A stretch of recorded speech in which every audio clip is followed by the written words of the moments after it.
Hey friends, so this topic has been on my mind this morning, and it's about the prodigal son. Now, I've always loved this story of the prodigal son. I've always appreciated the messages, the hidden messages, and the messages we can become aware of through Jesus's parables. And so here's how the parable goes to refresh your memory. So there was this father who had two sons, and he had wealth. And these sons, as they grew up, one of the sons said, "Hey, you know that what I'm inheriting when you die, can I just have that right now? Can I just have the instant gratification of having all this money and all this wealth and being able to just go and party in my youth and have a great time with it?" And his father's, well, if that's what you really want, then, I'm not going to stop you. And so the father gives this younger son the portion of the birthright that he would one day have received. He gave it to him right then. Okay. And so this son goes off and he parties and he uses this wealth to do whatever he wants to do. Just like to go out and party and not think about tomorrow and all this stuff. And he's having a great time, right?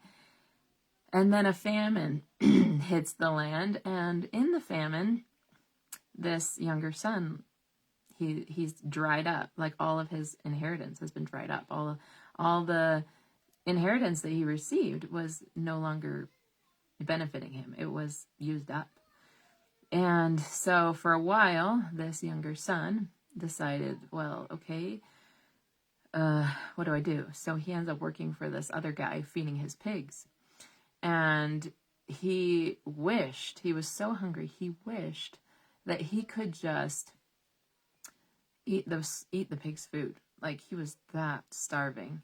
And then he remembered that his father's servants had more than enough. And if he could just go back and be one of his father's servants, that would be the best thing he could do to survive.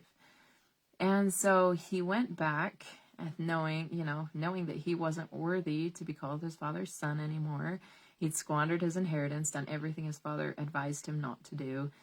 And so in that, he gets close to home, and his father sees him from far away off and just comes running to him and embraces him and kisses him and calls the other servants and says to his servants, he says in Luke chapter 15:22, "Bring forth the best robe and put it on him, and put a ring on his hand and shoes on his feet, and bring hither the fatted calf and kill it, and let us eat and be merry. For this my son was dead and is alive again. He was lost and is found." And they began to be merry. And so the young son, he is redeemed. His father welcomes him back as his son, and he's redeemed, and there's this party that happens. And the older son, who's been working this whole time, who has not done anything to incur the wrath of his father or to put himself in a place that would deny him any inheritance, he's like, "What's going on?" And his father says, "Thy brothers come, and thy father hath killed," this is what a servant said, "Thy brother is come, and thy father hath killed the fatted calf, because he has received him safe and sound." And this brother was angry.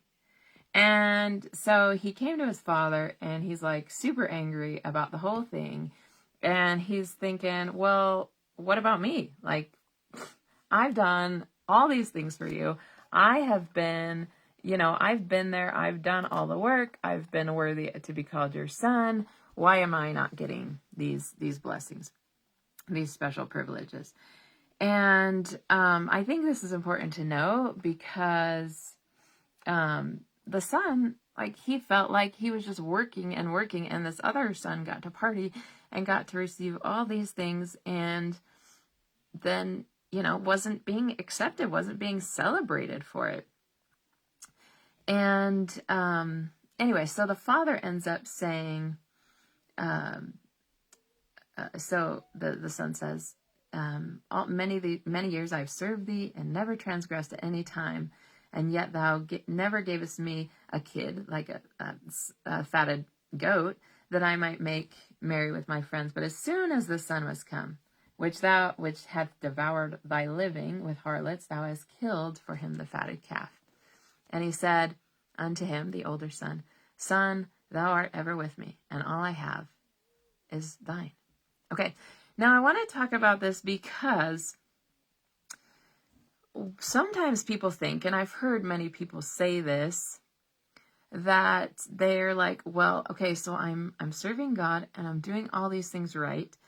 And yet, what about all these people out there who are partying, who are doing all these things that I would love to, that sound fun, right? And here you go, as soon as he repents, you embrace him and you throw him this party and celebrate him and all this stuff. And then what about me? Like, what about me? Where's my party, right?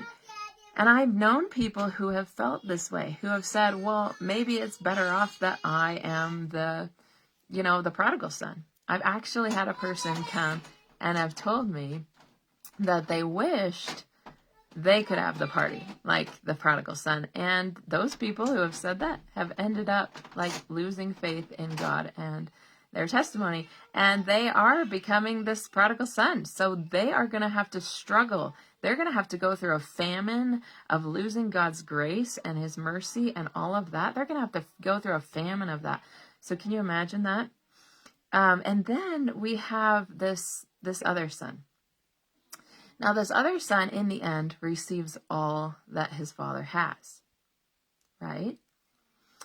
But it seemed like he was just doing a lot of work for just work, right? To make his father proud. But in the end, here is what I feel like is the most inspiring part of this. He says, the father says, Son, thou art ever with me, and all that I have is thine. What he is saying is, son, older son, you have never had to know want from not having God's presence in your life. You have never had to experience that extreme low of not having God in your life, of not having God's grace, of not having these things. And in the end, everything I have is yours. So for this older son, by doing this work and staying close to his father, he will literally receive everything. His father has all the glory, kingdoms, power, dominions, everything. Like he will be in the epitome of glory.